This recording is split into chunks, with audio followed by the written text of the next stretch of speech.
Hello friends, welcome again to my YouTube channel. आज की इस वीडियो में हम बात करेंगे मैनेजरियल इकोनॉमिक्स में से इलास्टिसिटी ऑफ डिमांड के फोर्थ पार्ट के बारे में। मैनेजरियल इकोनॉमिक्स के बहुत सारे वीडियोस, बहुत सारे लेक्चर्स और बहुत सारे चैप्टर्स हम ऑलरेडी अपलोड कर चुके हैं। अगर वो वीडियोस आपने नहीं देखी तो उन सभी वीडियोस का लिंक डिस्क्रिप्शन में गिवन है, आप जाकर देख सकते हैं। इलास्टिसिटी ऑफ डिमांड के इस फोर्थ पार्ट में आज हम डिस्कस करेंगे factors affecting elasticity of demand के बारे में। यानी देखेंगे कि वो कौन से फैक्टर्स हैं जो इलास्टिसिटी ऑफ डिमांड को अफेक्ट करते हैं, जिनके कारण हमारी डिमांड कई बार ज्यादा इफेक्ट हो जाती है यानी मोर इलास्टिसिटी, और कई बार डिमांड कम इफेक्ट हो जाती है यानी लेस इलास्टिसिटी। डिटेल में डिस्कस करेंगे with the help of examples. लेकिन आज का लेक्चर स्टार्ट करने से पहले आप सभी से रिक्वेस्ट है, अगर आप फर्स्ट टाइम हमारे चैनल पर आए हैं तो चैनल को सब्सक्राइब करके बेल आइकन को जरूर क्लिक कर दीजिएगा, ताकि फ्यूचर में अगर हम कोई भी वीडियो अपलोड करते हैं तो उसका लिंक तुरंत आपको मिल जाए। वीडियो को लाइक और अपने सभी फ्रेंड्स के साथ शेयर जरूर कर दीजिएगा। चलिए आज का ये लेक्चर स्टार्ट करते हैं। ये है हमारे पास मैनेजरियल इकोनॉमिक्स में से द इलास्टिसिटी ऑफ डिमांड का फोर्थ पार्ट। जैसे कि अभी मैंने आपको एक्सप्लेन किया कि आज के इस लेक्चर में हम factors affecting price elasticity of demand के टॉपिक को कवर करेंगे। ओवरऑल अगर देखा जाए तो हमारे पास टोटल 13 ऐसे फैक्टर्स हैं जो प्राइस इलास्टिसिटी ऑफ डिमांड को मेजर करने के लिए यूज किए जाते हैं। एक एक करके हम इन 13 के 13 फैक्टर्स को डिटेल में डिस्कस करेंगे, लेकिन सबसे पहले हमें यह पता होना चाहिए कि आखिरकार factors affecting price elasticity of demand होता क्या है। जैसे कि आपको ऑलरेडी पता है कि प्राइस और डिमांड के बीच में एक नेगेटिव रिलेशन एग्जिस्ट करता है। अगर किसी भी प्रोडक्ट का प्राइस इंक्रीज होता है तो उस प्रोडक्ट की डिमांड कम हो जाती है। इसके ऑपोजिट, अगर किसी भी प्रोडक्ट का प्राइस कम होता है तो उस प्रोडक्ट की डिमांड बढ़ जाती है। इसको हम कहते हैं लॉ ऑफ डिमांड। लेकिन अगर हमें यह पता करना है कि कितने परसेंट प्राइस के इंक्रीज या डिक्रीज होने से कितने परसेंट डिमांड इंक्रीज डिक्रीज हो रही है, तो हमें एक मेथड यूज करना पड़ता है और उस मेथड को कहते हैं प्राइस इलास्टिसिटी ऑफ डिमांड।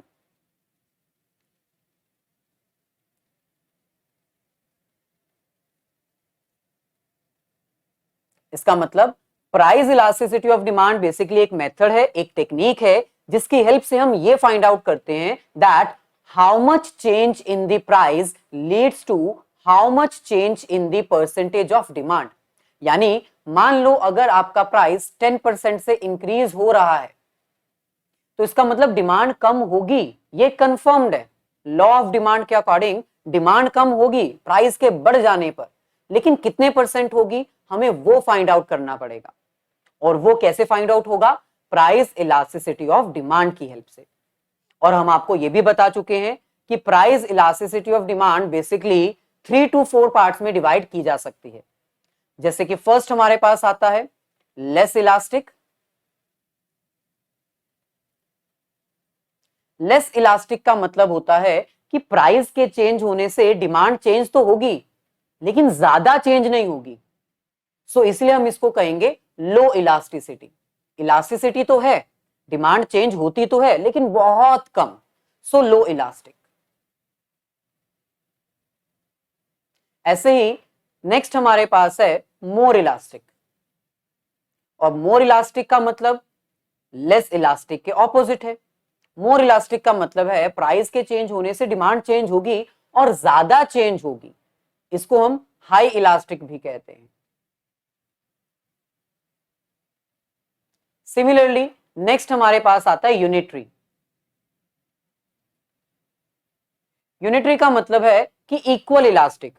जितना प्राइस में चेंज आएगा उतना ही डिमांड में चेंज आएगा। जितने परसेंट प्राइस बढ़ेगा उतने ही परसेंट डिमांड कम हो जाएगी। इसको हम इक्वल्स टू 1 कह सकते हैं। इलास्टिसिटी ऑफ डिमांड यहां पर क्या होती है? Equals to 1। यहां पर elasticity of demand is less than 1 और यहां पर elasticity of demand is more than 1। ऐसे ही लास्ट में 2 टाइप्स हमारे पास और गिवन होती हैं, जैसे कि perfect elastic and perfect in elastic.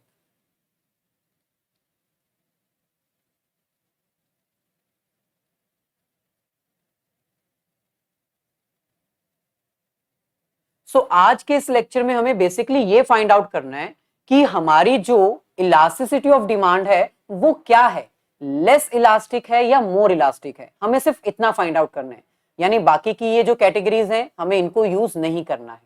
हमें केवल ये पता लगाना है कि कब कौन सी सिचुएशन में कौन सी कमोडिटीज के केस में हमारी elasticity of demand less elastic होगी, यानी प्राइस के चेंज होने से डिमांड चेंज तो होगी लेकिन ज्यादा चेंज नहीं होगी।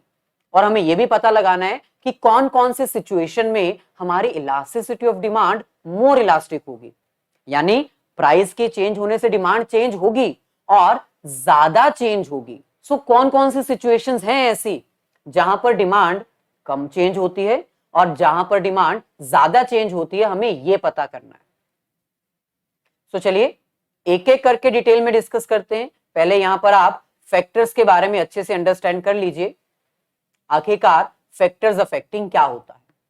सो यहां पर हमें कह रहे हैं देयर आर मेनी फैक्टर्स और थिंग्स विच डायरेक्टली और indirectly affects the elasticity of demand, यानी हमारी डेली की लाइफ में बहुत सारे ऐसे फैक्टर्स होते हैं जो हमारी इलास्टिसिटी ऑफ डिमांड को डायरेक्टली या इनडायरेक्टली इफेक्ट जरूर करते हैं, यानी जिनके होने से या ना होने से कई बार डिमांड ज्यादा चेंज हो जाती है और कई बार डिमांड ज्यादा चेंज नहीं होती। और आपको अब पता चल चुका है, अगर डिमांड ज्यादा चेंज होती है तो उसको हम मोर इलास्टिक कहते हैं और अगर कम चेंज होती है तो उसको हम लेस इलास्टिक कहते हैं। तो हमें बस इतना ही फाइंड आउट करना है कि कब हमारी elasticity of demand more elastic है, यानी ज्यादा चेंज होती है डिमांड, और कब हमारी elasticity of demand less elastic है, यानी डिमांड चेंज होती तो है लेकिन कम क्वांटिटी में।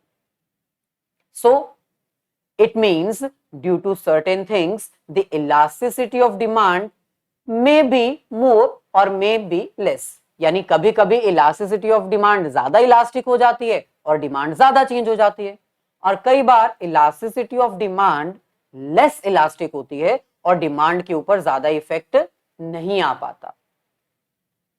चलिए एक एक करके हम सभी फैक्टर्स को कंसीडर करते हैं। सबसे पहले हमारे पास है नेचर ऑफ कमोडिटी। अब यहां पर नेचर ऑफ कमोडिटी में आपने बताना है कि आप कौन से नेचर की कमोडिटी, कौन से कैटेगरी की कमोडिटी कंज्यूम कर रहे हो, क्योंकि उसके अकॉर्डिंग भी इलास्टिसिटी ऑफ डिमांड वर्क करती है। So nature of commodity means under which category are commodities lie, यानी आप कौन सी कमोडिटीज कंज्यूम कर रहे हो उसके ऊपर डिपेंड करता है कि इलास्टिसिटी ज्यादा होगी या कम होगी। बेसिकली हम अपनी कमोडिटीज को 4 डिफरेंट कैटेगरीज में डिवाइड कर सकते हैं। नंबर 1 नेसेसिटी गुड्स, जो डेली की लाइफ में आप यूज करते हो, जिसके बिना नहीं रहा जा सकता। कंफर्ट गुड्स, ऐसे गुड्स जो आपकी लाइफ को कंफर्ट देने के लिए, अपनी लाइफ को आसान बनाने के लिए आप कंज्यूम करते हो। लग्जरी गुड्स, जो आप अपनी लाइफ को और ज्यादा लग्जूरियस बनाने के लिए, जिंदगी जीने के लिए आप यूज करते हो। और लास्ट प्रेस्टीज गुड्स, ऐसे गुड्स जिसकी यूसेज तो कम है लेकिन आप एक रुतबा दिखाना चाहते हो, अपनी रिचनेस शो करना चाहते हो, सिर्फ इसलिए आप इन गुड्स को कंज्यूम करते हो। सो कौन सी कैटेगरी की गुड्स आप कंज्यूम कर रहे हो उसके ऊपर डिपेंड करता है कि आपकी इलास्टिसिटी ऑफ डिमांड कैसी होगी। चलिए सबसे पहले हम बात करते हैं नेसेसिटी गुड्स और कंफर्ट गुड्स की। दोनों के बीच में बेसिक डिफरेंस मैंने आपको ऑलरेडी बता दिया। नेसेसिटी गुड्स ऐसे गुड्स होती हैं जो आपकी लाइफ की नेसेसरीज कहलाती हैं, जिसके बिना नहीं रहा जा सकता। ये ऐसे गुड्स हैं जिनको हम कन्वेंशनल नेसेसरीज भी कहते हैं। कन्वेंशनल नेसेसरीज का मतलब होता है ऐसी नेसेसिटीज जो सोशल लाइफ में आपको चाहे जबरदस्ती ही सही लेकिन कंज्यूम जरूर करनी पड़ती हैं। सो ऐसे गुड्स जिसके बिना नहीं रहा जा सकता, जैसे मेडिसिन, क्लोथ, फूड, शेल्टर, ऐसे गुड्स को हम नेसेसिटी गुड्स में काउंट करते हैं। दूसरी तरफ कंफर्ट गुड्स ऐसे गुड्स होती हैं जो आपकी लाइफ में एक्स्ट्रा कंफर्ट ऐड करती हैं। ये वो नेसेसरी गुड्स हैं जो कंफर्ट के लिए यूज की जाती है ये भी नेसेसरी गुड्स, लेकिन ये लाइफ में कन्वेंशनल नेसेसरीज कहलाती हैं। है ये भी नेसेसरी गुड्स, लेकिन ये एक्स्ट्रा कंफर्ट ऐड करने के लिए आप कंज्यूम करते हो। अब दोनों के बीच में डिफरेंस क्या है? जो नेसेसरी गुड्स हैं वो लेस इलास्टिक है। लेस इलास्टिक का मतलब है कि प्राइस के चेंज होने से डिमांड में ज्यादा चेंज नहीं आता।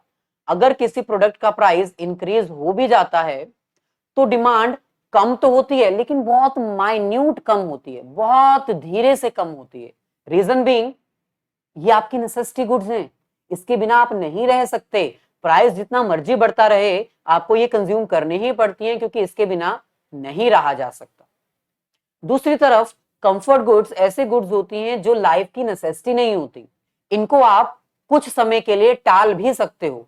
अगर किसी प्रोडक्ट का प्राइस बढ़ जाता है तो आप उसकी डिमांड कम कर देते हो, तो ये मॉडरेटली इलास्टिक होती हैं।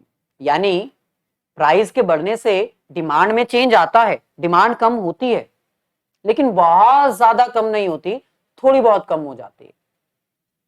सो इन शॉर्ट, अगर वो आपकी नेसेसिटी गुड्स हैं तो वो लेस इलास्टिक होंगी, यानी ज्यादा इफेक्ट नहीं करेंगी आपकी डिमांड को। लेकिन अगर वो कंफर्ट गुड्स होंगी तो वो मॉडरेटली डिमांड को इफेक्ट करेंगी और डिमांड कम होगी। सो यहां पर लिखा हुआ है, less elastic means change in price does not affect the demand of these goods। जो नेसेसिटी गुड्स होती हैं, अगर आप वो कंज्यूम कर रहे हो तो प्राइस के चेंज होने से डिमांड के ऊपर ज्यादा इफेक्ट नहीं आता। जैसे food, salt, match boxes etcetera. ये कुछ ऐसी कमोडिटीज हैं जो आपको चाहिए ही चाहिए। इसके अलावा मैरिज में और डेथ सेरेमनी में भी कुछ कमोडिटीज होती हैं जो आपको चाहिए ही होती हैं। उसका प्राइस जितना मर्जी बढ़ता रहे, लेकिन डिमांड ज्यादा कम नहीं होती। दूसरी तरफ अगर हम कंफर्ट गुड्स की बात करें तो वहां पर मॉडरेटली आपकी जो इलास्टिसिटी है वो इफेक्ट होती है, यानी मॉडरेट इलास्टिसिटी है। प्राइस के चेंज होने से डिमांड के ऊपर थोड़ा बहुत फर्क तो पड़ता है। सो it means change in price does not affect the demand, but it affects moderately. मतलब थोड़ा बहुत इफेक्ट करती है, ज्यादा नहीं। जैसे मिल्क, एग्स, बटर एटसेट्रा, ये एक्स्ट्रा कंफर्ट है। फूड और इसमें बहुत बड़ा डिफरेंस है। यहां पर हम नेसेसरी फूड्स की बात कर रहे हैं और ये एक्स्ट्रा है, ये नेसेसिटीज में नहीं आता। ऐसे ही अगर हम बात करें अपनी नेक्स्ट कैटेगरी की, जो कि लग्जरी गुड्स और प्रेस्टीज गुड्स हैं, तो सिंपल है, अभी मैंने आपको एक्सप्लेन किया। जो लग्जरी गुड्स होती हैं वो बेसिकली ऐसे गुड्स हैं जो आपकी लाइफ में लग्जरी ऐड करती हैं। दूसरी तरफ प्रेस्टीज गुड्स ऐसे गुड्स होती हैं जो अमीरों की निशानी होती है, रिच पर्संस का सिंबल होता है, साइन होता है प्रेस्टीज। सो लग्जरी गुड्स मोर इलास्टिक होती हैं, जबकि प्रेस्टीज गुड्स इनइलास्टिक होती हैं। यहां पर मोर इलास्टिक का मतलब है कि प्राइस के चेंज होने से डिमांड के ऊपर बहुत ज्यादा इफेक्ट पड़ता है। अगर आप मिडिल क्लास में बिलोंग करते हो और अगर आप कोई कार बाय करना चाहते हो और कार अगर महंगी हो जाए तो आप थोड़ा सा वेट कर लेते हो, डिमांड कम कर देते हो, क्योंकि आपको पता है कार जो है वो मार्केट में महंगी हो चुकी है, इसलिए आप उसकी डिमांड कम कर देते हो। सो लग्जरी गुड्स जो होती हैं वो मोर इलास्टिक होती हैं। प्राइस के चेंज होने से लग्जरी गुड्स की डिमांड के ऊपर बहुत बड़ा इफेक्ट पड़ता है। दूसरी तरफ जो प्रेस्टीज गुड्स होती हैं, जो अमीरों की निशानी होती है, उसका प्राइस जितना मर्जी बढ़ता रहे, डिमांड के ऊपर कोई इफेक्ट नहीं आता, नो चेंज। इसलिए हम इसको इन इलास्टिक कह रहे हैं, क्योंकि प्राइस के ऊपर प्राइस के चेंज होने से डिमांड के ऊपर कोई इफेक्ट आता नहीं है, क्योंकि वो अमीरों की निशानी है। अमीर उसको खरीद ही लेते हैं, परचेज कर ही लेते हैं, प्राइस जितना मर्जी बढ़ता रहे। सो यहां पर हम कह सकते हैं कि अगर ये आपकी लग्जरी गुड्स हैं तो इलास्टिसिटी मोर इलास्टिक होगी। It means change in price of these goods will affect the demand, demand के ऊपर इफेक्ट आएगा ही आएगा। जैसे for example car, AC, LED TV, ऐसी चीजें अगर महंगी हो जाती हैं तो हम उसकी डिमांड कम कर ही देते हैं। वहीं पर अगर आप ज्वेल्स की बात करो, jewelleries, rare coins, painting, stamps, ये ऐसी चीजें हैं जो बहुत ही फेमस लोग इसको बाय करते हैं और जब ये महंगी होती है तभी परचेज की जाती हैं, तो इनकी डिमांड के ऊपर ज्यादा इफेक्ट नहीं पड़ता, क्योंकि ये अमीरों की निशानी है। ऐसे ही अगर हम बात करें अपने सेकंड फैक्टर अफेक्टिंग की, नेक्स्ट हमारे पास है सब्स्टिट्यूट्स। अब सब्स्टिट्यूट्स का मतलब आपको पता है, ऐसे प्रोडक्ट्स जो ऑल्टरनेटिव वे में यूज किए जाते हैं, जो इंटर एक्सचेंज्ड होते हैं।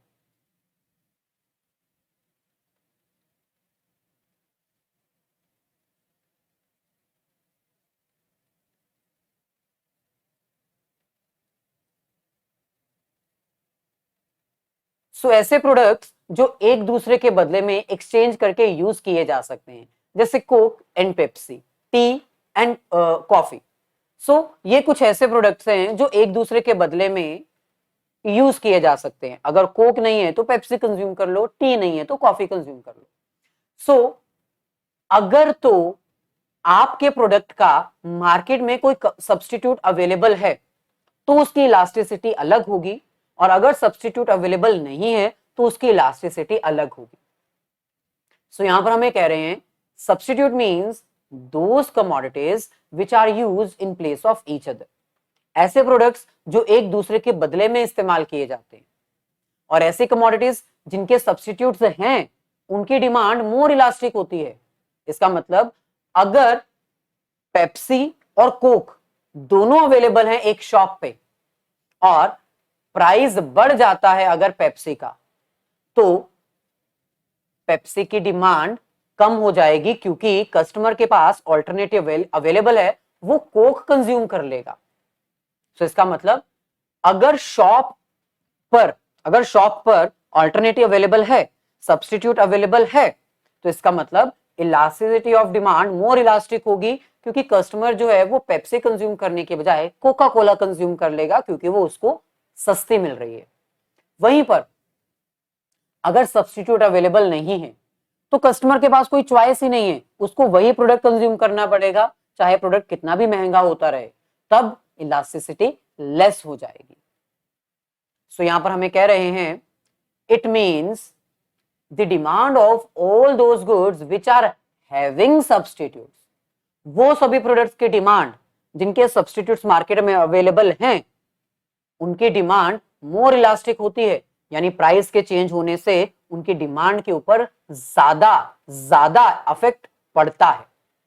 अब यहां पर हमारे पास टू डिफरेंट केसेस अवेलेबल हैं, जैसे एक तरफ हमारे पास है टी और एक तरफ हमारे पास है कॉफी। टी मान लेते हैं ये हमारा प्रोडक्ट है, ओन प्रोडक्ट, और कॉफी हम मान लेते हैं सब्स्टिट्यूट है। तो सिंपल है, केस 1, अगर टी का प्राइस बढ़ जाता है, ये हमारे पास टी है, अगर इसका प्राइस बढ़ जाएगा तो ऑब्वियसली डिमांड कम हो जाएगी। डिमांड कम क्यों होगी? क्योंकि मार्केट में कॉफी अवेलेबल है, सभी कस्टमर्स कॉफी की डिमांड करने लग जाएंगे। इसका मतलब प्राइस के चेंज होने से डिमांड के ऊपर इफेक्ट पड़ा, और ज्यादा इफेक्ट पड़ा। इसका मतलब वो सारे प्रोडक्ट्स जिनके सब्स्टिट्यूट्स मार्केट में अवेलेबल होंगे, उनकी इलास्टिसिटी ऑफ डिमांड ज्यादा होगी। सिमिलरली मान लीजिए अगर टी का प्राइस कम हो जाता है तो ऑब्वियसली टी की डिमांड बढ़ जाएगी, क्योंकि कॉफी कंज्यूम करने वाले कस्टमर्स अपनी डिमांड वहां से कम करके टी को कंज्यूम करने के लिए हमारे पास आ जाएंगे। इसका मतलब प्राइस के चेंज होने से डिमांड के ऊपर ज्यादा इफेक्ट पड़ रहा है, इसलिए हम कह सकते हैं सब्स्टिट्यूट का होना मतलब इलास्टिसिटी का ज्यादा होना। ऐसे ही अब हम बात करते हैं, यहां पर एक इंपॉर्टेंट नोट दे रखा है जो कि मैंने आपको ऑलरेडी बता दिया।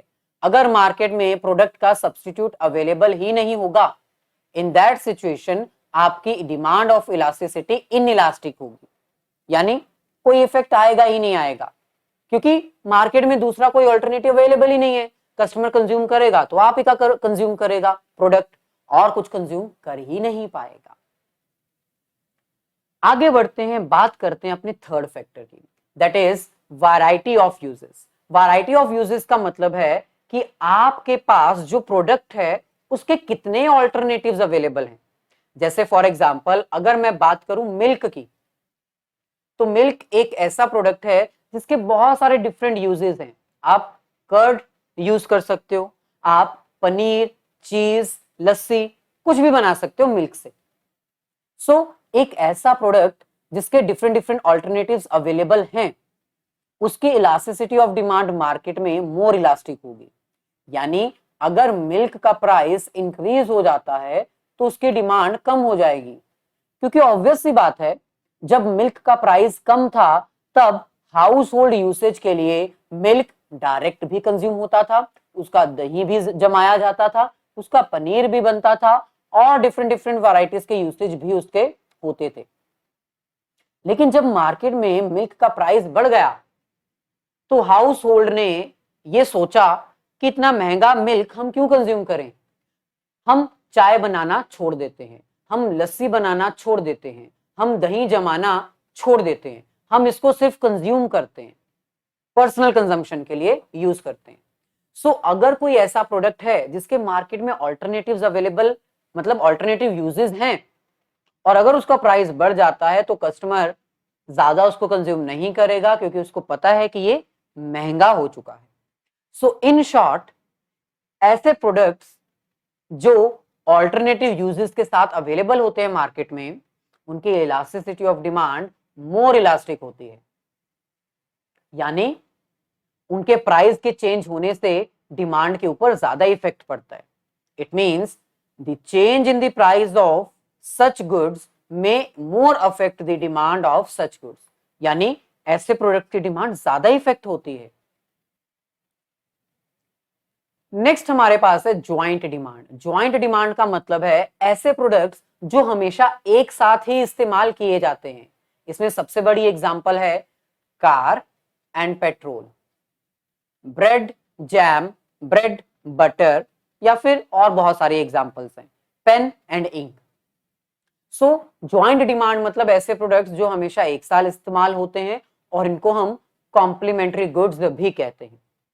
सो ऐसे प्रोडक्ट्स जो कॉम्प्लीमेंट्री होते हैं, जो एक दूसरे के साथ ही यूज किए जाते हैं, जिनको सेपरेट नहीं किया जा सकता, ऐसे प्रोडक्ट्स की डिमांड, जो इलास्टिसिटी ऑफ डिमांड है, वो डिपेंड करती है एक दूसरे के ऊपर। इसका मतलब जो आपका फर्स्ट प्रोडक्ट है, जैसे कि हमने कहा कि हमारा फर्स्ट प्रोडक्ट है कार, कार अगर मोर इलास्टिक होगी तो पेट्रोल जो सेकंड प्रोडक्ट है वो भी मोर इलास्टिक होगा। जैसे फॉर एग्जांपल, मान लीजिए कार और पेट्रोल कॉम्प्लीमेंट्री गुड्स हैं। अब अगर हम कहें कि जो कार की डिमांड है वो लेस इलास्टिक है, लेस इलास्टिक का मतलब ज्यादा चेंज नहीं आता। कस्टमर अगर कार परचेज करने जाता है, कार महंगी भी हो जाती है तो भी कस्टमर उसको परचेज कर ही लेता है, मतलब डिमांड ज्यादा इलास्टिक नहीं है, प्राइस के बढ़ने से डिमांड के ऊपर ज्यादा इफेक्ट नहीं आया। सो अगर एक कस्टमर ने प्राइस बढ़ने के बावजूद कार परचेज कर ली है, यानी कार की डिमांड लेस इलास्टिक है, तो पेट्रोल की डिमांड भी लेस इलास्टिक होगी, क्योंकि बिना पेट्रोल के कार चलेगी ही नहीं। सो इन शॉर्ट, कॉम्प्लीमेंट्री गुड्स की इलास्टिसिटी ऑफ डिमांड एक दूसरे के ऊपर डिपेंड करती है। अगर फर्स्ट प्रोडक्ट की डिमांड लेस इलास्टिक है तो सेकंड प्रोडक्ट की डिमांड भी लेस इलास्टिक होगी, क्योंकि दोनों हमेशा एक साथ ही इस्तेमाल होते हैं। अगर पहला प्रोडक्ट परचेज किया जाएगा तो दूसरा प्रोडक्ट भी परचेज करना ही पड़ेगा, क्योंकि बिना पेट्रोल के कार तो चलने वाली नहीं है। आगे बढ़ते हैं, बात करते हैं अपने फिफ्थ फैक्टर की, that is deferred consumption. Deferred consumption का मतलब होता है ऐसे प्रोडक्ट्स जो आप पोस्टपोन कर सकते हो, यानी जबरदस्ती नहीं है कि आज ही आपको वो प्रोडक्ट चाहिए, कोई कंपल्शन नहीं है, हो सकता है कि आप उसको पोस्टपोन कर दो। जैसे फॉर एग्जांपल, अगर आपको क्लोथ्स परचेज करने हैं, बाईसाइकिल परचेज करना है या कार परचेज करनी है, तो दो चीजें हो सकती हैं। पहली चीज, या तो आप उसको पोस्टपोन कर सकते हो, मतलब जरूरी नहीं है कि आज ही लेनी है, या फिर ये हो सकता है कि फंक्शन आ रहा है, हमें क्लोथ तो चाहिए ही चाहिए, तो हम पोस्टपोन नहीं कर सकते। Postpone is not possible. तो दोनों ही केस में इलास्टिसिटी ऑफ डिमांड अलग अलग होगी।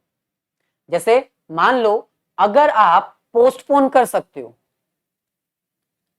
तो इसका मतलब आपकी इलास्टिसिटी ऑफ डिमांड क्या है, मोर इलास्टिक, क्योंकि सिंपल है, अगर मार्केट में प्रोडक्ट का प्राइस बढ़ जाता है तो कंपलसरी नहीं है ना कि आपको अभी ही वो प्रोडक्ट चाहिए, जरूरत नहीं है अभी आपको, तो आप उसकी डिमांड कम कर दोगे। इसका मतलब अगर आप किसी प्रोडक्ट की कंजम्पशन को पोस्टपोन कर सकते हो तो उसकी इलास्टिसिटी ऑफ डिमांड ज्यादा होगी, मोर इलास्टिक। वहीं पर पॉसिबल नहीं है, अगर पोस्टपोन पॉसिबल नहीं है, मतलब प्रोडक्ट का प्राइस बढ़ने के बावजूद वो प्रोडक्ट आपको अभी चाहिए, इसका मतलब डिमांड के ऊपर ज्यादा इफेक्ट नहीं आएगा, बहुत कम डिमांड कम होगी। इसका मतलब आपकी elasticity of demand less elastic है, क्योंकि आप उसको पोस्टपोन कर ही नहीं पा रहे, आपको वो प्रोडक्ट अभी ही चाहिए। सो यहां पर हमें क्वेश्चन में कह रहे हैं those goods whose consumption can be postpone, ऐसे गुड्स जिनकी कंजम्पशन आप पोस्टपोन कर सकते हो उनकी इलास्टिसिटी डिमांड होती है, उनकी डिमांड इलास्टिक होती है, यानी मोर इलास्टिक होती है। और ऐसे प्रोडक्ट्स जिनको आप पोस्टपोन नहीं कर सकते, आपको आज ही वो प्रोडक्ट चाहिए, उसकी डिमांड लेस इलास्टिक होती है। आगे बढ़ते हैं, बात करते हैं अपने सिक्स्थ फैक्टर की, दैट इज हैबिट्स, यानी एक कंज्यूमर की कंजम्पशन हैबिट्स क्या है। अगर तो आपके अंदर किसी प्रोडक्ट को कंज्यूम करने को लेकर एक स्ट्रॉन्ग हैबिट बन चुकी है, वेरी स्ट्रॉन्ग हैबिट, मतलब ऐसा प्रोडक्ट आपको चाहिए ही चाहिए। जैसे कुछ लोग होते हैं जिनको चाय, कॉफी, सिगरेट, अल्कोहल चाहिए चाहिए, उसके बिना वो नहीं रह सकते, उनके लिए elasticity of demand less elastic होगी, क्योंकि ऐसे प्रोडक्ट का प्राइस जितना मर्जी बढ़ता रहे, ऐसे कंज्यूमर्स जो एक नशे में डूब चुके हैं, जिनको स्ट्रॉन्ग हैबिट हो चुकी है प्रोडक्ट्स की, वो अपनी डिमांड कभी कम कर ही नहीं सकते, उनकी elasticity of demand less elastic होगी। वहीं पर अगर आपके पास कोई स्ट्रॉन्ग हैबिट नहीं है, आप हैबिचुअल नहीं हो, not having a habit of consuming the product, तो आप वेट करोगे कब प्रोडक्ट का प्राइस कम होगा, तब आप उसको कंज्यूम करोगे। इसका मतलब अगर आप हैबिचुअल नहीं हुए किसी प्रोडक्ट को कंज्यूम करने को लेकर, तो आपकी elasticity of demand more elastic है। सो यहां पर हमें कह रहे हैं people who are habituated to the consumption of a particular commodity, then the demand for those commodities are inelastic, less मतलब inelastic, यानी आपको इतनी स्ट्रॉन्ग हैबिट हो चुकी है उस प्रोडक्ट को कंज्यूम करने की कि आप उसके बिना रह ही नहीं सकते, प्राइस जितना मर्जी बढ़ता जाए आपको वो प्रोडक्ट चाहिए ही चाहिए। नेक्स्ट हमारे पास है इनकम ग्रुप। इनकम ग्रुप का मतलब है कि आप किस इनकम ग्रुप में लाई करते हो, आपका इनकम कितना है। दो चीजें हो सकती हैं, या तो आपकी इनकम हाई होगी या फिर लो होगी। Depending upon the high income and low income, आपकी इलास्टिसिटी ऑफ डिमांड जो है वो वेरी करती है। केस नंबर 1, मान लीजिए कि आप हाई इनकम ग्रुप के एम्प्लॉय हो, मतलब आपकी सैलरी ज्यादा है। इन दैट सिचुएशन प्रोडक्ट कितना मर्जी महंगा होता रहे, आप उसकी डिमांड कम नहीं करोगे या बहुत कम कम करोगे, क्योंकि आपके पास तो बहुत सारा सोर्स ऑफ इनकम है।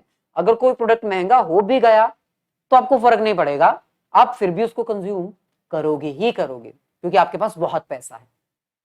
तो इसका मतलब इस सिचुएशन में आपकी इलास्टिसिटी ऑफ डिमांड कम होगी, यानी प्राइस के चेंज होने से डिमांड के ऊपर ज्यादा इफेक्ट नहीं आएगा। वहीं पर अगर आप लो इनकम ग्रुप में बिलोंग करते हो, आपकी सैलरी कम है, आपके पास ज्यादा पैसा नहीं है कंज्यूम करने के लिए, तो ऑब्वियस सी बात है प्राइस बढ़ने पर आप अपनी डिमांड कम करोगे ही करोगे, क्योंकि आपके पास पैसा ही नहीं है। जो पैसा है वो आप संभाल कर यूज करोगे, फ्यूचर यूज के लिए रखोगे। तो इसका मतलब अगर आपकी इनकम कम है तो आपकी elasticity of demand more elastic होगी। लेकिन आपको यहां पर एक इंपॉर्टेंट नोट पॉइंट आउट कर लेना चाहिए, does not affect demand of elastic of necessity goods. यानी अगर हम नेसेसिटी गुड्स की बात करें तो ये किसी को भी इफेक्ट नहीं करता है। अगर आप नेसेसिटी गुड्स कंज्यूम कर रहे हो तो ये रूल अप्लाई नहीं होगा, क्योंकि नेसेसिटी गुड्स की इलास्टिसिटी मैंने आपको बता दी हमेशा ही लेस इलास्टिक होती है। नेक्स्ट हमारे पास है portion of income spend. Portion of income spend का मतलब है कि आप अपनी इनकम का कितना पोर्शन किसी पर्टिकुलर प्रोडक्ट को कंज्यूम करने के लिए स्पेंड कर रहे हैं। दो चीजें हो सकती हैं, या तो आप अपनी इनकम का बहुत बड़ा पोर्शन किसी एक पर्टिकुलर गुड्स को कंज्यूम करने में स्पेंड कर रहे हैं। मान लो आपकी इनकम है 1 लाख और आप 80,000 एक प्रोडक्ट को कंज्यूम करने में लगा रहे हो। इस सिचुएशन में आपकी elasticity of demand more elastic होगी, क्योंकि आपको पता है कि हम अपनी 1 लाख की इनकम का 80,000 लगा रहे हैं और अगर फिर भी प्राइस बढ़ रहा है तो आप वेट करोगे, आप सोचोगे नहीं हम इससे ज्यादा पैसा नहीं लगा सकते, ऐसे तो हमारी सारी इनकम ही खत्म हो जाएगी। सो अगर आप अपनी इनकम का एक बहुत बड़ा पोर्शन किसी पर्टिकुलर प्रोडक्ट को कंज्यूम करने में यूज कर रहे हैं तो वहां पर आपकी elasticity of demand more elastic होगी, यानी आप उस प्रोडक्ट को कंज्यूम करने से पहले लाख बार सोचोगे। वहीं पर अगर आप small amount of income spend कर रहे हो, जैसे आप पेन पेंसिल थ्रेड परचेज कर रहे हो, पहले वो 5 रुपए का था अब 6 रुपए का हो गया, तो आप ज्यादा नहीं सोचोगे, आप उसको कंज्यूम कर ही लोगे, यानी यहां पर आपकी elasticity of demand less elastic होगी, क्योंकि आप कौन सा करोड़ों रुपए कंज्यूम कर रहे हो। 5 रुपए का था पेंसिल अब 6 रुपए का हो गया है, तो आप तो उसको कंज्यूम कर ही लोगे, ज्यादा सोचोगे नहीं। सो इसका मतलब अगर आप स्मॉल पोर्शन अपनी इनकम पर स्पेंड कर रहे हो तो आपकी elasticity of demand less elastic होगी, ज्यादा इफेक्ट नहीं करेगी। लेकिन अगर आप अपनी इनकम का एक बहुत बड़ा पोर्शन स्पेंड कर रहे हो एक पर्टिकुलर प्रोडक्ट को परचेज करने के लिए, इस सिचुएशन में आपकी elasticity of demand more elastic होगी, क्योंकि आप कंज्यूम करने से पहले सोचोगे, आप सोचोगे कि हमारा बहुत बड़ा पैसा जा रहा है। ऐसे ही नेक्स्ट हमारे पास है level of price. Level of price का मतलब है कि प्रोडक्ट की वैल्यू क्या है।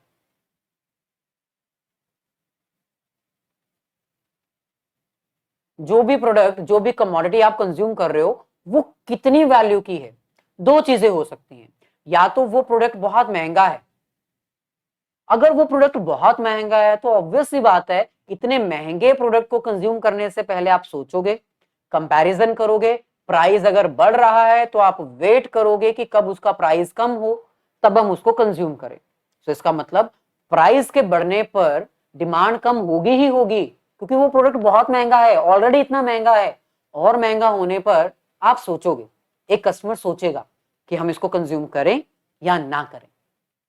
तो इसका मतलब अगर एक प्रोडक्ट का प्राइस पहले से ही बहुत हाई है, बहुत महंगा प्रोडक्ट है, तो उस सिचुएशन में इलास्टिसिटी ज्यादा होगी।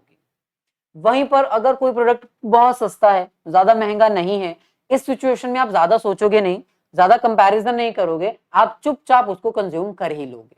इसका मतलब अगर किसी प्रोडक्ट की वैल्यू बहुत कम है, बहुत सस्ता है वो प्रोडक्ट, तो आप बिना सोचे समझे डायरेक्ट उसकी कंजम्पशन करोगे, मतलब यहां पर आपकी elasticity of demand less elastic होगी। चलिए अब हम बात करते हैं अपने 10th फैक्टर की, that is time factor. Time factor का मतलब है कि आप कितना टाइम लगा रहे हो किसी पर्टिकुलर प्रोडक्ट को परचेज करने से पहले। So time factor means time required by the customer to buy a commodity. Normally एक कंज्यूमर एवरेज टाइम स्पेंड करता है, यानी कुछ कस्टमर्स ऐसे होते हैं जो एक प्रोडक्ट को परचेज करने से पहले ज्यादा टाइम नहीं लगाते, ज्यादा सोचते नहीं है, वो बस वो देखते हैं कि हाँ प्रोडक्ट अच्छा है चलो परचेज कर लेते हैं।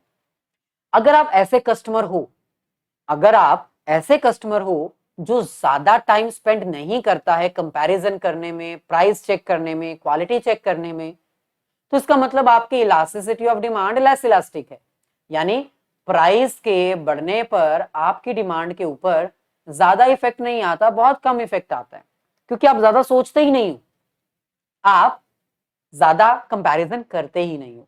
वहीं पर अगर आप बहुत ज्यादा टाइम स्पेंड करते हो एक प्रोडक्ट को परचेज करने से पहले, उसको कंपेयर करते हो, उसकी क्वालिटी चेक करते हो, उसको वियर करके देखते हो, इन दैट सिचुएशन वहां पर आपकी elasticity of demand more elastic होगी, क्योंकि प्राइस के बढ़ने पर आप डिमांड कम कर दोगे, क्योंकि आप बार बार कंपेयर कर रहे हो, बार बार क्वालिटी चेक कर रहे हो, आप बहुत ज्यादा सोच रहे हो। तो इसका मतलब वहां पर आपकी elasticity of demand more elastic होगी, यानी प्राइस के चेंज होने पर डिमांड के ऊपर इफेक्ट आएगा और बहुत तगड़ा वाला इफेक्ट आएगा। चलिए नेक्स्ट हमारे पास है ब्रांड, यानी एक कस्टमर के लिए क्या ब्रांड वैल्यू मैटर करती है या नहीं करती। वैसे देखा जाए तो ब्रांड एक इंपॉर्टेंट रोल प्ले करता है इलास्टिसिटी ऑफ डिमांड को मेजर करने के लिए। दो तरह के कस्टमर्स होते हैं। पहला वो कस्टमर जो ब्रांड को लेकर बहुत लॉयल होते हैं, जो हमेशा कहते हैं भाई हमें तो यही प्रोडक्ट चाहिए, यही ब्रांड चाहिए। और कुछ कस्टमर्स ऐसे होते हैं जो ब्रांड लॉयल नहीं होते हैं, कई बार वो ब्रांड को प्रेफर भी नहीं करते हैं, वो बस एक क्वालिटी चेक करते हैं, ब्रांड कोई भी हो। सो दोनों में इलास्टिसिटी ऑफ डिमांड अलग होती है। अगर आप ब्रांड को लेकर लॉयल हो, आपको वो पर्टिकुलर ब्रांड ही चाहिए, तो आपके लिए प्राइस मैटर करेगा ही नहीं। प्राइस जितना मर्जी बढ़ता रहे, आपकी डिमांड ज्यादा इफेक्ट नहीं होगी, बहुत कम इफेक्ट होगी, क्योंकि आपको चाहिए ही वो ब्रांड। तो आप वेट नहीं करोगे कि कब इसका प्राइस ऊपर जा रहा है, कब इसका प्राइस नीचे आ रहा है, आप देखोगे ही नहीं। आप वही प्रोडक्ट लोगे जो आपको पसंद है, वही ब्रांड यूज करोगे जो आप यूज करना चाहते हैं। इसके ऑपोजिट ऐसे कस्टमर्स जो ब्रांड लॉयल नहीं होते, वो हर बार कंपेयर करते हैं, वो हर बार एक नया ब्रांड चूज करते हैं, उनके लिए इलास्टिसिटी जो है वो मोर इलास्टिक होगी, क्योंकि वो हर बार वेट करेंगे कि कब प्राइस नीचे जाए और कब हम कंज्यूम करें प्रोडक्ट को। तो इसका मतलब प्राइस के चेंज होने पर उनकी डिमांड के ऊपर ज्यादा इफेक्ट पड़ता है। इसलिए ऐसे कस्टमर्स जो ब्रांड लॉयल नहीं होते, उनकी elasticity of demand more elastic होती है। आगे बढ़ते हैं, बात करते हैं अपने 12th और लास्ट 13th फैक्टर की। लेकिन भाई अगर वीडियो अच्छी लगी हो तो इसको लाइक और अपने सभी फ्रेंड्स के साथ शेयर जरूर कर दीजिएगा, ताकि कुछ बेनिफिट आपके फ्रेंड्स का और कुछ बेनिफिट हमारा भी हो जाए। नेक्स्ट हमारे पास है रेकरिंग डिमांड। रेकरिंग डिमांड का मतलब है ऐसे प्रोडक्ट्स जो बार बार लगातार कंज्यूम किए जाते हैं, अगेन एंड अगेन, जिनकी परचेजिंग होती है, जो रेगुलर बेसिस के ऊपर परचेज किए जाते हैं। सो परचेज्ड ऑन रेगुलर बेसिस। सो ऐसे प्रोडक्ट्स जो रेगुलर बेसिस के ऊपर परचेज किए जाते हैं, उनकी इलास्टिसिटी ऑफ डिमांड जो है वो ऑलवेज मोर इलास्टिक होती है, क्योंकि एक कस्टमर को पता है कि ये प्रोडक्ट हमें डेली चाहिए, हमें रोज चाहिए, तो वो प्राइस के कम होने पर ही उसकी डिमांड करते हैं, क्योंकि उनको पता है अगर हम बिना सोचे समझे प्रोडक्ट परचेज करेंगे तो हमें नुकसान होगा। हमें ये प्रोडक्ट डेली चाहिए, तो हम वेट करेंगे कब इसका प्राइस कम हो और हम इसकी डिमांड करें। सो अगर रेकरिंग डिमांड है, लगातार बार बार किसी प्रोडक्ट की अगर डिमांड होती है, तो कस्टमर उस केस में वेट करता है प्राइस के कम होने का, ताकि डिमांड ज्यादा की जा सके, एक ही बार में ज्यादा क्वांटिटी परचेज करके रखी जा सके, बल्क में क्वांटिटी परचेज की जा सके। वहीं पर अगर हम बात करें एक ऐसे प्रोडक्ट की जो लगातार बार बार डिमांड नहीं किए जाते हैं, जैसे परचेजिंग का कार। आपको कार परचेज करनी है तो डेली तो आप परचेज नहीं करोगे ना, एक ही बार परचेज करोगे। इस सिचुएशन में एक कस्टमर की डिमांड लेस इलास्टिक होगी, क्योंकि उसको पता है मैंने कौन सा रोज कार लेनी है, एक ही बार तो लेनी है, अब इसका प्राइस बढ़ गया तो भी क्या हुआ, हम आज परचेज कर ही लेते हैं, डिमांड के ऊपर ज्यादा इफेक्ट नहीं आएगा। सो ऐसे प्रोडक्ट्स जो बार बार लगातार कंज्यूम नहीं किए जाते, जैसे अगर हम बात करें टूथपेस्ट की, तो एक महीने बाद या फिर 2 हफ्तों के बाद हमें लेना है, हमें कौन सा टूथपेस्ट रोज रोज लेनी है, तो इस सिचुएशन में हम ज्यादा नहीं सोचेंगे, प्राइस थोड़ा 1-2 रुपए महंगा हो भी गया तो भी हम डिमांड कर ही लेंगे, क्योंकि हमें कौन सा रोज लेना है, हर घंटे में लेना है ये प्रोडक्ट, हमें तो कभी कभी ही कंज्यूम करना है। सो इस केस में आपकी इलास्टिसिटी लेस होगी। नेक्स्ट हमारे पास है distribution of income, last concept. Distribution of income में हमें यह पता लगाना है कि हमारी इकोनॉमी में इनकम की डिस्ट्रीब्यूशन कैसे की जाती है। दो सिचुएशंस हो सकती हैं, situation number 1 equal distribution and situation number 2 unequal distribution.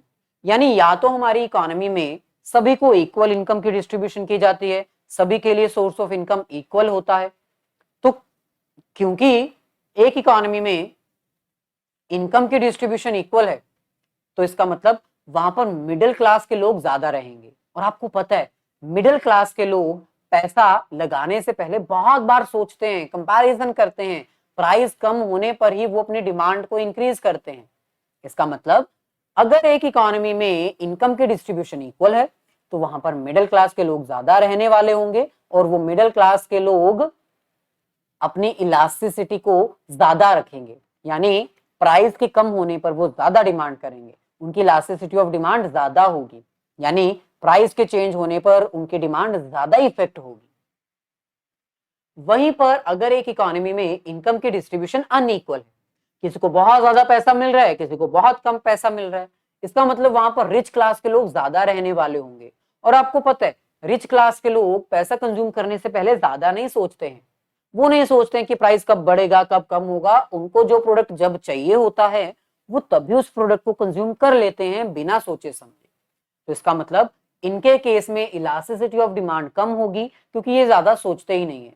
Price के चेंज होने पर इनकी डिमांड ज्यादा इफेक्ट नहीं होती है। अगर प्राइस बढ़ भी रहा है तो भी ये डिमांड को ज्यादा कम नहीं करते हैं, बहुत कम करते हैं। सो ये था हमारा आज का लेक्चर जिसमें हमने डिटेल में कवर किया different factors that affecting price elasticity of demand. So अगर आपको वीडियो अच्छी लगी हो तो प्लीज इसको लाइक और अपने सभी फ्रेंड्स के साथ शेयर जरूर कर दीजिएगा। आने वाले जितने भी लेक्चर्स हैं वो आपको हमारे चैनल पे मिलते रहेंगे। बस चैनल को सब्सक्राइब कर दीजिएगा, बेल आइकन को क्लिक कर दीजिएगा।